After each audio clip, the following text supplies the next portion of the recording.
তো guys exam দিতে college যাচ্ছিলাম, কিন্তু বাসের মধ্যে এত ভিড় আর এত গরম হবে বুঝতে পারি না। আর আমরা যেখানে বসেছিলাম সেটা ছিল বাসের ইঞ্জিন, আর এতটা তাপ দিচ্ছিল নিচে থেকে, মানে প্রচণ্ড তাপ দিচ্ছিল। তারপরে অনেকটা পর জ্যামটা ছাড়ার পরে বাসটা ছাড়লো, তো একটা ভালো রাস্তায় পৌঁছালাম।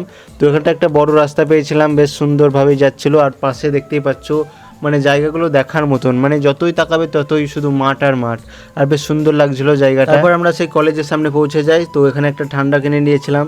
তো এতটা গরম বাসে আমরা খেয়েছি, তো সেই জন্য একটু ঠান্ডাও খেলাম, কারণ শরীরটা যাতে ফিট হয়ে যায় পরীক্ষা দেওয়ার আগে। তো তারপরে এদিকে যাচ্ছিলাম একটু মাঠের সাইডে, মানে এখানে একটা কলেজের পাশে একটা ছোট্ট মাঠ আছে ফিল্ডের মতন, তো ওটাই যাচ্ছিলাম।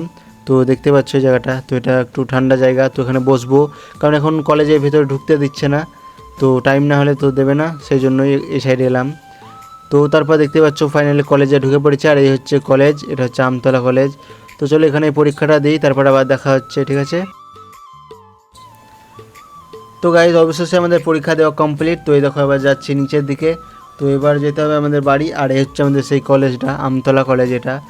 তো বেশ ভালোই আছে, চারি সাইডে গাছপালা সব কিছুই লাগিয়েছে, ফুল গাছ। তো অনেকটা টেনশনে ছিলাম, কারণ আজকের পরীক্ষা ফার্স্ট ছিল আর সেরকম অতটা ভালো হয়নি, তো তাও ভিডিও করেছিলাম। আর তারপর দেখতে পাচ্ছ আমরা গাড়ির ওপরে চলে এসেছি, এখানে একটা টেকারের ওপরে। তো বেশ ভালোই লাগছিলো, কোনো দিন চাপিনি ওপরে, তো ফার্স্ট টাইম উপরে চাপলাম। আর একটু রিস্ক ছিল, কারণ গাড়ি চলছিল, তো বাই চান্স কিছু হলেও হতে পারতো। তারপর আমাদের গাড়ির তেল শেষ হয়ে গেছিলো। তারপর এখানে দেখতে পাচ্ছ ট্যাঙ্কি ফুল করতে চলে এসেছে। তো চলো ট্যাঙ্কি ফুল না হাফ করবে কে জানে, তো যা করছে করুক। তারপর গাড়িটা ছেড়ে দিয়েছে, আবার দেখতে পাচ্ছ আর সুন্দর ভিউ উপর থেকে যা লাগছিল গাইজ। তো বাসে বসে এতটা সুন্দর ভিউ পাওয়া যাচ্ছিল না যতটা এই উপরে পাওয়া যাচ্ছে। আর এখানে সব বন্ধুরা দেখতেই পাচ্ছ সব বসে আছে, আর এদিকে আমি আছি মাঝে। তো এই যে রাস্তাটা এত সুন্দর লাগছিল যেতে, তো চলো একটু রাস্তার ভিউগুলো দেখায় তোমাদের, কত সুন্দর লাগছে দেখো।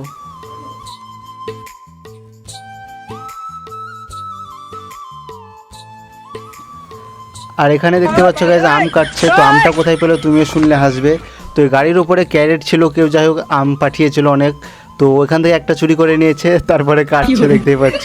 তো ওটাকে এখন সবাই মিলে খাবে, তো একটা আম পেয়েছে, তো স্কেলে করে কাটছে। আর গাইজ বন্ধুরা এরকম সাথে থাকলে একটু বান্দরামি এরকম করবে, তো সবাই নিজের নিজের পাটটা কেটে নিচ্ছে দেখতে পাচ্ছ। তো আমিও খাচ্ছিলাম এইদিকে, তো চুরি করা আম তো আলাদাই মজা হচ্ছিলো। তো এখানে দেখতে পাচ্ছ উপরে বেশ ভালোই লাগছিলো। আর তারপর একটু পরে আমি সামনে চলে এলাম গাড়ির, তো বেশ ভালোই লাগছিলো একদম সামনে থেকে। আর তো আস্তে আস্তে বিকালও হয়ে গিয়েছিলো, দেখতেই পাচ্ছ রোদটাও নেই। আর তারপরে এদিকে একটু মাঝ রাস্তায় থামতে হলো, তো একজন অচেনা বন্ধু আবার নেমে পড়লো। তো এইভাবেই সবাইকে ছাড়তে ছাড়তে আস্তে আস্তে আমরা বাড়ির দিকে রওনা দিলাম। তো আবারও সামনে বড় লম্বা রাস্তা চলে এসেছে দেখতেই পাচ্ছ। তো অনেকটা দূরেই ছিল আমাদের এই পরীক্ষাটা। তো এখানে দেখতে পাচ্ছ সব খেলাধুলা করছে, বিকাল হয়ে গেছিলো।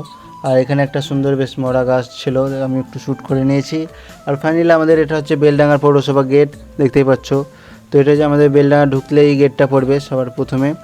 আর বেশ পৌঁছে গেছে আমাদের বেলডাঙ্গা। আর দেখো সুন্দর সুন্দর সব আমাদের বেলডাঙ্গার আশ্রমগুলো। তারপর গাইস গাড়ি থেকে নেমে একটু খেতে পেয়েছিল, তো কিছু খাওয়ার জন্য এখানে দাঁড়িয়েছিলাম।